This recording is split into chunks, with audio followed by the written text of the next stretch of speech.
नमस्कार, आप सभी दर्शकों को बहुत बहुत स्वागत करते हैं न्यूज 21 में। आप सबके साथ मैं हूं रतिका पांडे और आज की खास चर्चा बड़ी ही धाकड़ होने वाली है। जी हाँ, सब धाकड़ शब्द मैंने क्यों इस्तेमाल किया आपको बताएंगे। फिलहाल सभी दर्शकों को धन्यवाद देते हैं कि हमारी रोज की लाइव सेशन को, लाइव चर्चा का आप बहुत प्यार देते हैं। इसी तरीके से हमारे चैनल को भी सपोर्ट करें, सब्सक्राइब करें हमारे चैनल। और आज की खास के बारे में जैसे मैंने शुरू में बोल दिया कि धाकड़, उनके लिए हम कहेंगे कि ना झुकने दिया माटी को, ना टूटने दिया हिम्मत को, जिसने अखाड़े की रानी बनकर हर दाव को पलटा। जी हाँ, विश्व पटल पर गूंजा जिसकी मेहनत का शोर, आज हमारे मंच पर वह अर्जुन अवार्डी जलवा है। जी हाँ, कोच के रूप में अब तराशती है हुनर को। स्वागत कीजिए नारी शक्ति का वो नाम, जी हाँ, अलका तोमर, जो हर चुनौती को पार कर चुकी है। एक बार फिर से आपको बता देना चाहेंगे हमारी गेस्ट को मिलवाने से पहले, आप विश्व चैंपियनशिप कांस्य, जी हाँ, 2006 39 साल बाद सीनियर वर्ल्ड में कांस्य जीतने वाली आप पहली भारतीय महिला पहलवान है। बड़ी बात है ना। 2008 में अर्जुन अवार्डी है, 2001 से 2011, जी हाँ, बता दें, लगातार 12 बार नेशनल चैंपियनशिप जीत चुकी है। नेशनल गेम्स को उन्होंने चार स्वर्ण पदक भी जीते हैं। साथ साथ एशियन गेम्स सीनियर महिला टीम की राष्ट्रीय कोच है। कॉमनवेल्थ गेम्स कोचिंग की 6 मेडल दिलवाने वाली महिला है। जी हाँ, यूपी सम्मान यश भारती और रानी लक्ष्मीबाई अवार्डी है। एशियन गेम्स कांस्य दोहा और लिम्का वर्ल्ड रिकॉर्डर में है ना। एकदम शानदार धाकड़ प्रोफाइल। तो आज सीधा अपनी गेस्ट से मिलवाते हैं। सबसे पहले हम अलका जी का स्वागत करेंगे। अलका जी, बहुत बहुत नमस्कार। सब आपको तो हम कहेंगे जय हिंद, जय भारत। कैसी हैं आप? मैं अच्छी हूँ बहुत ज्यादा। आप कैसे हो? बिल्कुल अलका जी, आपकी प्रोफाइल सुनकर एक ना मन में कहते ना, जब महिला सशक्तिकरण की आप जैसी मिसाल सामने आती है तो अपने आप ही जोश आ जाता है और ऐसा लगता है कि हम भी कुछ कर सकते हैं। और आप महिलाएं जो आज हमारी देख रही हैं उनके मन में भी यही आ रहा होगा। तो अलका जी, जैसे कि शुरुआत आपकी जब प्रोफाइल मेरे सामने आई तो मेरे मन में एक सवाल आया। आप तो खुद एक परिचय के मोहताज नहीं है, आपने विश्व पटल पर हमारे देश का नाम रोशन किया है। पर जैसे कि दंगल मूवी आई थी ना, तो उसमें जो एक स्टोरी दिखाई गई थी कि एक बच्चियां होती हैं जो करना कुछ और चाहती, मेहनत से बचती है, फिर उनकी कहते ना कि खाने पीने की आदत भी उनके पिताजी जो है वो छुटवा देते हैं। तो क्या कुछ आपकी भी स्टोरी ऐसी रही है कि आपके पिताजी ने कहा है क्या कि मेरी छोरी किसी छोरे से कम है? ऐसा आपको भी सुनने को मिला? बिल्कुल रितिका, मैं आपको बता दूं, मैंने 98 में रेसलिंग स्टार्ट की थी। उस टाइम पे बहुत ही कम लड़कियां थी। मेरठ में तो कोई थी नहीं और यूपी में भी एक दो ही लड़कियां थी जो कि दूसरे गेम से आई हुई थी, रेसलिंग में नहीं थी। रेसलिंग मैंने डायरेक्ट रेसलिंग ही स्टार्ट की थी क्योंकि मेरी फैमिली में सभी रेसलर हैं और मेरे पापा चाहते थे कि कोई ऐसा रेसलर, ऐसा कुश्ती का खिलाड़ी बने जो पूरी देश में, पूरी दुनिया में हमारा नाम रोशन करे। तो मेरा स्टार्टिंग पॉइंट ही रेसलिंग रहा है। और खान पान तो देखिए पहले से ही बहुत अच्छा था क्योंकि भाई भी रेसलिंग करते थे, पापा ने भी रेसलिंग की थी। तो घर का दूध, दही, मट्ठा, यही चीज चलता था। बाहर का खाना हमारे घर में अलाउ ही नहीं था। जी जी, हाँ जी, क्योंकि जिस तरीके से हमने दंगल देखी तो हम डैम श्योर कि अब आपके ऊपर भी ना कोई एक बढ़िया सी मूवी जरूर हमारे दर्शकों को देखने को मिलेगी। इनके टाइटल कह सकते हैं धाकड़ बेटी, इनके लिए हम देंगे, इनको टाइटल देंगे जब इनकी बायोपिक बनेगी। फिलहाल आपसे अगर मैं शुरुआत करूं आपकी करियर की, तो खिलाड़ी से कोच तक का सफर बड़ा सफर कहेंगे, आपने एक मिसाल बना दी है। तो आप एक सफल खिलाड़ी के रूप में तो हम सभी जानते हैं, राष्ट्रीय अंतर्राष्ट्रीय पदक जीते हैं। इस ऊंचाई तक पहुंचने के बाद कोचिंग की दुनिया में अचानक कदम रखने की प्रेरणा आपको कहां से मिली? कोच की भूमिका में आपको सबसे बड़ा अंतर क्या दिखा और खिलाड़ी जब थी तो क्या अंतर था? बिल्कुल, पहले तो मैं आपकी उस बात का जवाब दे दूं, जैसे आपने कहा कि मूवी बननी चाहिए। देखिए, गीता बबीता की एक स्टोरी अलग थी। वो 4 बहनें थी और 4 बहनों को उस टाइम पे रेसलिंग कराना बहुत बड़ी बात थी अपने आप में। मैं तो अकेली लड़की थी और मेरी फैमिली का सपोर्ट अच्छा मिला मुझे। उनकी फैमिली को भी फैमिली का सपोर्ट था क्योंकि बबीता के पापा भी रेसलर थे। एक अलग स्टोरी थी कि उनके परिवार में लड़कियां थी और उन्होंने कुश्ती की सिर्फ दिखाने के लिए कि हरियाणा में लड़कियों को इतना आगे नहीं ले जाया जाता था। मेंटेलिटी कैसी होती है हरियाणा में, तो उसको लेके मूवी बनी थी। बिल्कुल मेरे ऊपर भी मूवी बन सकती है क्योंकि मैंने जो कारनामे किए हैं, जैसे कि आपने बताया, नेशनल गेम्स में मेरे 4 गोल्ड मेडल है, लगातार मेरे 12 गोल्ड मेडल है। अभी तक किसी खिलाड़ी के पास नहीं, जो प्रेजेंट में भी रेसलिंग कर रहे हैं ना, उनके पास भी ये परफॉर्मेंस नहीं है। तो बहुत ही अच्छा और शानदार मेरा सफर रहा है as a wrestler. As a coach मैं आपको बताना चाहूंगी कि जब मैंने रेसलिंग छोड़ दी थी 2012 में, ओलंपिक का मेरा जो सफर था वो मेरा छूट गया था क्योंकि मेरे सर्वाइकल हो गया था। डॉक्टर ने मुझे बिल्कुल मना कर दिया था, आप रेसलिंग नहीं कर सकते हो। तो उसको रेसलिंग को मैंने छोड़ा, लेकिन रेसलिंग नहीं छोड़ पा रही थी मेरे को, कि हाँ मेरे से कुछ उसको चाहिए, क्योंकि रेसलिंग ने मुझे बहुत कुछ दिया है। रेसलिंग की वजह से आप मुझे जानते हैं, रेसलिंग की वजह से मुझे अर्जुन अवार्ड से सम्मानित किया गया, रेसलिंग की वजह से मेरे को हर जगह जानते हैं, हर जगह as a chief guest, as a guest जी बिल्कुल, मुझे बुलाया बेशक आप जाता है हकदार एज ए हैं। रेसलर। ठीक है, तो रेसलिंग को मेरे से कुछ चाहिए था, तो मैंने अपनी रेसलिंग एकेडमी बनाई है अपने गांव में, 3 साल उसको हो गए हैं। तो जो मेरा गांव है, मेरी माटी है, उसने मुझे बुलाया और वहां पर मैंने रेसलिंग एकेडमी स्टार्ट की। आप यकीन नहीं करोगे, स्टार्ट करते ही मेरे पास 30 से 40 बच्चे आए क्या बात है। स्टार्टिंग करते हुए, और वो बच्चे आज नेशनल लेवल पे जा रहे हैं। आज ही सच बताऊं, बहुत ही खुशी का दिन है मेरे लिए कि मेरी एकेडमी की ही लड़की आज सुबह उसकी फाइट थी अयोध्या में और वो फर्स्ट आई है। क्या बात है, बहुत बहुत थोड़ी देर बधाई। पहले ही मुझे न्यूज मिली, सीनियर में, ये बहुत बड़ी बात है, बहुत बड़ी बात अपने है। आप में। परी चौधरी है, मुजफ्फरनगर की रहने वाली है और वहीं पे ही रहती है, क्योंकि हमने गेस्ट वो सॉरी हॉस्टल टाइप से भी बनाया हुआ है, तो कुछ बच्चे वहीं पे रहते हैं। तो ये एक बहुत अच्छी अचीवमेंट रही मेरे लिए। एज ए कोच भी मैं बहुत अच्छा काम करना चाहती हूँ। थोड़ा समय की पाबंदियां हो जाती हैं, क्योंकि फैमिली को भी देखना होता है, ऑफिस को भी देखना होता है, उसके साथ साथ आप एज ए कोच की भी भूमिका निभा रहे हैं, बहुत तो बड़ी बहुत बात। ज्यादा जी जी बर्डन भी हो जाता है। लेकिन जो काम है अपना कोच का, वो मैं बाखूबी निभा रही जी, हूँ। हम ये और सभी जानते हैं। इंडियन टीम के साथ भी मैं जुड़ी हूँ, एज ए कोच भी मैं जुड़ी हूँ, बहुत अच्छी और बात इसी है। तरह से काम करते रहेंगे, अपने से भी अच्छे रेसलर निकालने की कोशिश करेंगे। ये आपकी सोच है जो आपको आज महिला सशक्तिकरण की जो मिसाल बोला जाता है ना अलका जी, ये ऐसे नहीं, आपकी बातों में जो पॉजिटिविटी अभी तक एक सवाल में ही मैंने देखी है, ये बड़ी बात है। विश्व चैंपियनशिप में ऐतिहासिक कांस्य पदक आपने जीता 2006 की, बता दें दर्शकों की बात कर रही हूँ मैं। सीनियर वर्ल्ड चैंपियनशिप में 39 साल बाद भारत का पहला महिला कांस्य इन्होंने जीता है, तो वो अनुभव कैसा था आपका जानना चाहूंगी। उस जीत की अगर मैं बात करूं तो भारतीय महिला कुश्ती को किस तरीके से प्रभावित किया है, आपके व्यक्तिगत करियर के लिए कितना महत्वपूर्ण था? जी बिल्कुल, वो मेडल एक बहुत ऐतिहासिक पल था मेरे लिए, क्योंकि उससे पहले किसी का मेडल नहीं था। और मेरी जो कुश्ती थी पहली, ये 2006 में ये वर्ल्ड चैंपियनशिप चाइना में हुई थी।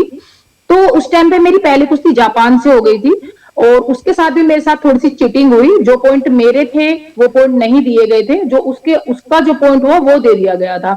कोई बात नहीं, फिर रैपेचेस चांस वगैरह हुए, वो लड़की फाइनल में चली गई, तो मैं कुश्तियां जीतती गई। और थर्ड प्लेस के लिए मेरी कुश्ती आई मालदीव की एक लड़की थी, उसके साथ हुई। लास्ट के कुछ सेकंड में मैं वो कुश्ती जीत गई। क्या बात है। मुझे विश्वास ही नहीं हो रहा है कि हाँ भाई, वर्ल्ड चैंपियनशिप में मेरा मेडल आ गया है जी। और मैं देश की पहली महिला रेसलर बन गई हूँ जिसके गले में ये मेडल पहनाया जाएगा आज। तो मेरी कोचेज वगैरह मेरे को न्यू पिंच कर रहे हैं कि हाँ भाई, ये मेडल आ गया अलका तुम्हारा।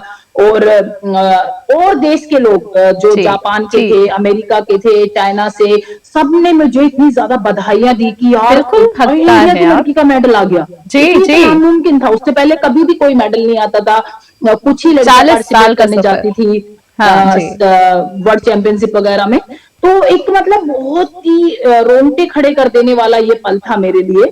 जी जी और जी। आप यकीन नहीं करोगे, मैंने एसटीडी कॉल लगाया अपने घर पे तो नहीं, अपने गुरुजी को लगाया मैंने। मैंने उनसे कहा, गुरुजी अब तो आप मुझे लेने आओगे एयरपोर्ट पे, क्योंकि उन्होंने कहा था हम तभी लेने आएंगे तब तुम्हारा मेडल आ जाएगा। तो गुरुजी कहते मेडल आ गया? मैंने कहा हाँ गुरुजी आ गया। सच बता, झूठ तो नहीं बोल रही? मैंने कहा नहीं, झूठ नहीं बोल रही, मेडल आ गया सच में। तो एक गर्व का क्षण गिर गया था, बताते हैं मुझे अब कि मेरे हाथ से फोन गिर गया था उस टाइम पे, खुशी की वजह से। फिर मैंने दोबारा फोन उठाया तो उसे दोबारा पूछा, कंफर्म किया, तो वो सब एयरपोर्ट पे गए, ढोल नगाड़े बजे, बहुत तगड़ा स्वागत हुआ, बहुत सम्मान हुआ। तो वो पल जो थे यादगार पल, वो कभी मैं कभी नहीं भूल सकते। आपकी जिस तरीके से तस्वीर मैंने देखी जब आपने ये कांस्य पदक जीता, भारत का झंडा आपके हाथों में, मेरे रोंगटे खड़े हो गए जब आपकी प्रोफाइल आई थी। बड़ा गर्व होता है जब हमारे भारत की बात होती है, क्योंकि सर्वोच्च है वो हम सभी नागरिकों के लिए। राष्ट्रीय स्तर पर 12 बार की चैंपियनशिप लगातार, वो भी छोटी बात नहीं है, लगातार 12 बार राष्ट्रीय चैंपियनशिप बने रहना एक असाधारण उपलब्धि मैं इसको कहूंगी। तो ये जो ना एक निरंतरता जिसको बोलते हैं ना, कंसिस्टेंट होना किसी चीज को, तो मानसिक और शारीरिक तैयारी आप कैसे करती हैं? क्योंकि अगर मैं बात करूं एक परिवार के साथ एक महिला का संतुलन इस तरीके से अपने कामकाज के साथ बनाना, कैसे बैलेंस करती है? दूसरों को एक बहुत अच्छा संदेश जा सकता है आपके मैसेज से।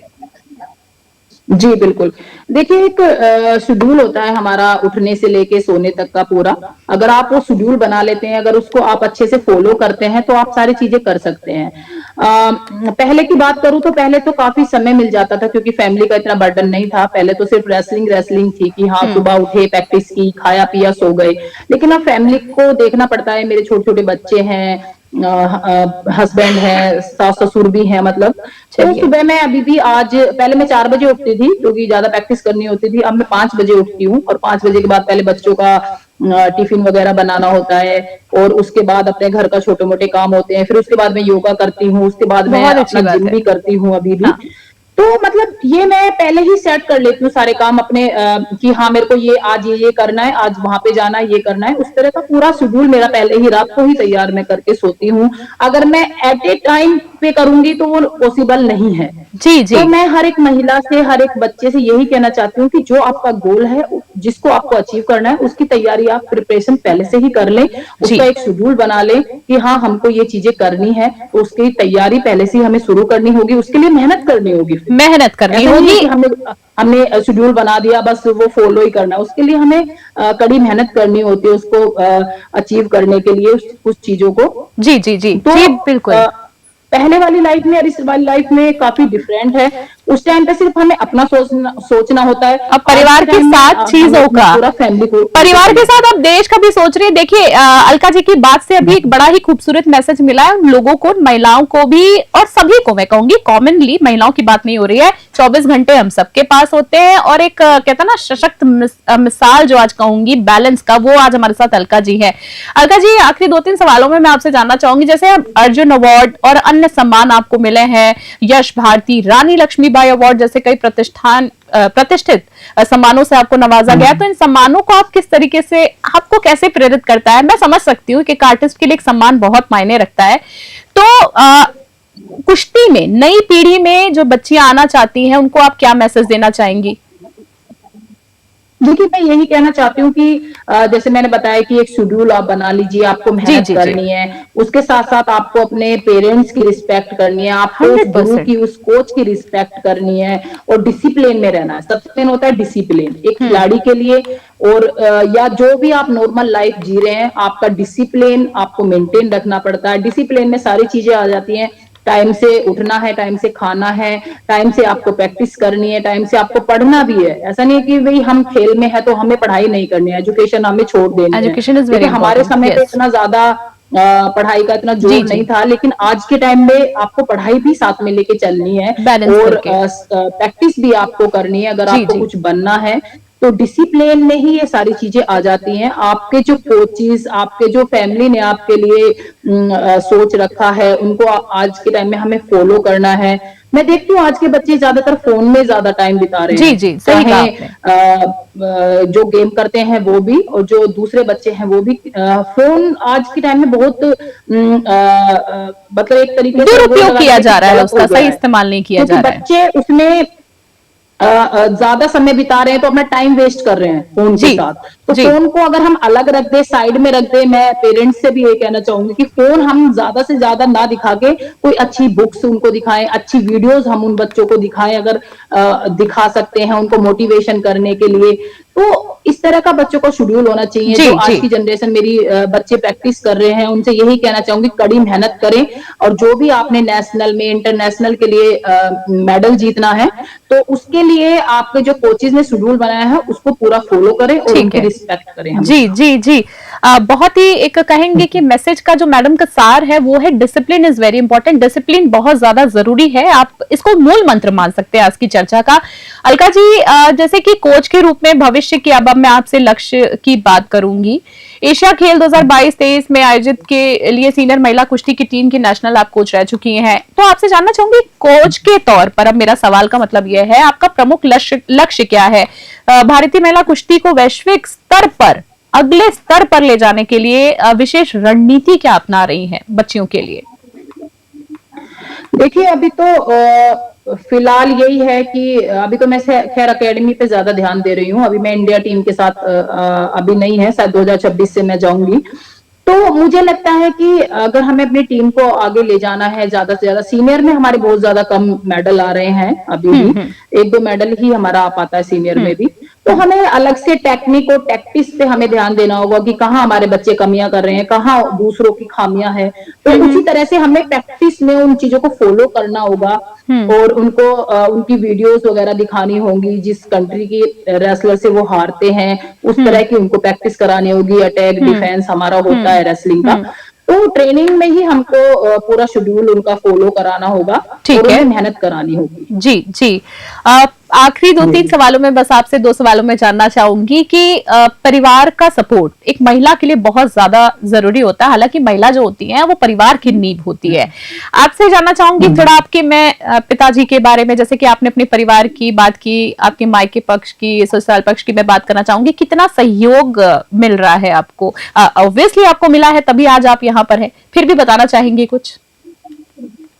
जी बिल्कुल बताना चाहूंगी। मेरे जो पापा हैं, मेरी मम्मी है, मेरे भाई हैं और मेरी भाभियां हैं, उन्होंने मुझे बहुत ज्यादा सपोर्ट किया, बहुत ज्यादा मोटिवेट किया। क्योंकि देखिए, जब एक रेसलर बनता है, एक ऊंचाइयों को आप छूते हैं, तो कुछ ना कुछ कठिनाइयां तो जरूर आएंगी जिंदगी में। ऐसा तो नहीं है कि हम चलते जा रहे हैं तो चलते सफल हो जाएंगे।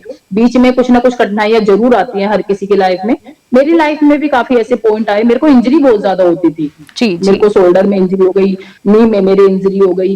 तो वो टाइम होता है जब आपकी फैमिली आपको सपोर्ट करती है, मोटिवेट करती है आपको, क्योंकि दूसरे लोग तो हैं वो तो आपको डिमोटिवेट ही करेंगे कि नहीं अब ये नहीं कर पाएगी, अब इसकी वो परफॉर्मेंस नहीं आएगी। जब मेरे इंजरी हो गई थी 2005 में, तो इतनी अच्छी परफॉर्मेंस नहीं थी 2005 में मेरी।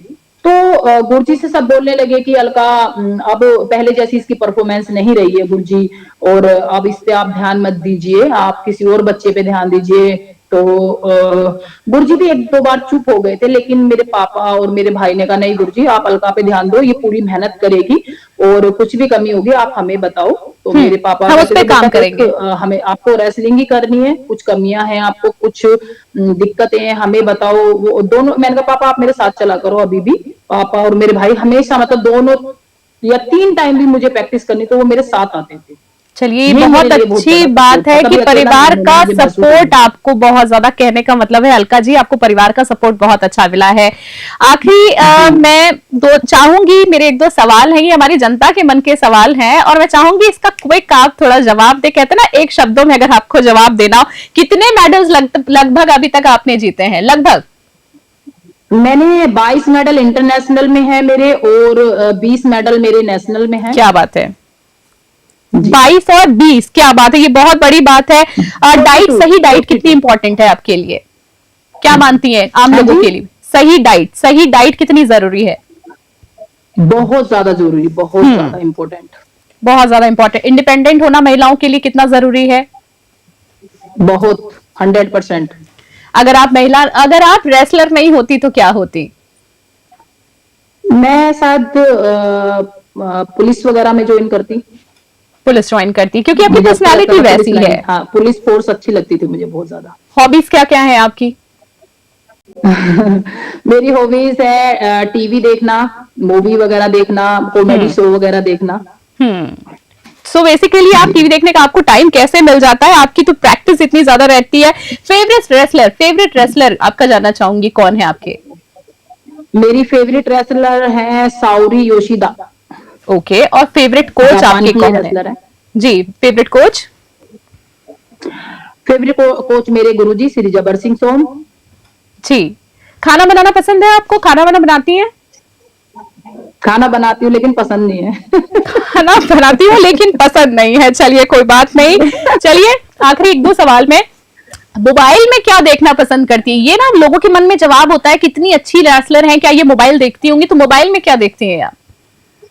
मैं मोबाइल में इस टाइम पे प्रेमानंद महाराज जी हैं, उनको फॉलो कर रही हूँ। उनके जो वीडियोस आते हैं मैं उनको बहुत ज्यादा सुनती हूँ, बहुत ज्यादा फॉलो करती हूँ। वो बहुत मोटिवेटिव वीडियोस बनाते हैं और बोलते बहुत अच्छा है। बहुत ही अच्छा संदेश है, लोगों को बहुत ज्यादा आगे ले जाने वाला काम कर रहे हैं। चलिए एक आखिरी सवाल, मेकअप करना पसंद है या नहीं पसंद है? क्योंकि महिला भी है आप। बिल्कुल सिंपल, बिल्कुल सिंपल। और वही आपकी खूबसूरती है, वही आपकी ताकत है। बड़े सारे सवालों के जवाब आज आपने दे दिए। बड़ा ही मैंने शुरू में मैं एक चीज बोल रही हूँ, मेरी बेटी बोलती है कि आप जैसे सामान रखा हुआ होता है कि ये क्यों लेके आते हो आप, जब आप करते नहीं हो, करते ही नहीं हो। चलिए चलिए, आपके बच्चे के लिए भी बड़ी सारी शुभकामनाएं।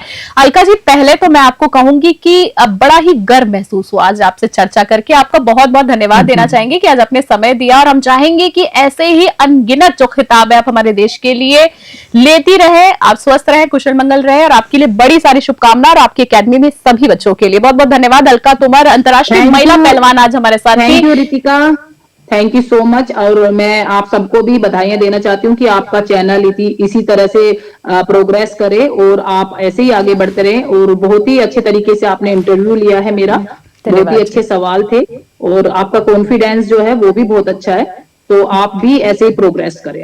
बहुत बहुत धन्यवाद। हमारे चैनल की तरफ से, पूरी टीम की तरफ से, हमारे सबके लिए शुभकामनाएं। मेरी तरफ से भी तहे दिल से धन्यवाद कि आज आपसे जुड़ के बड़ा ही गर्व महसूस हुआ। बहुत बहुत शुभकामनाएं जी, बहुत बहुत धन्यवाद। तो आज हमारे साथ अलका तोमर थी। देखा आपने कि इनके लिए कहेंगे कि सफर रुका नहीं है, बस एक पड़ाव आया है। खिलाड़ी थी, अब कोच बनकर नया ख्वाब इन्होंने सजाया। मेडल की चमक को अब शिष्यों की हुनर में दिखाती हैं। कुश्ती के इस आसमान पर वह ध्रुव तारा बन के रहती है। हमेशा प्रेरणा देने के लिए इनका बहुत बहुत धन्यवाद देना चाहेंगे। तो देखा आपने, हम आपसे कहना चाहेंगे हमारी चैनल की तरफ से आखिरी मैसेज कि अगर आपकी बच्चों में भी कोई कला है तो उसको सिर्फ घर तक सीमित ना रखिए, आपका सपोर्ट उनको कहीं से कहीं ले जा सकता है। तो फिलहाल आज की खास चर्चा में इतना ही। देश और दुनिया की बड़ी खबरों के लिए बने रहे न्यूज़ 21। फिलहाल के लिए नमस्कार, जय हिंद, जय भारत।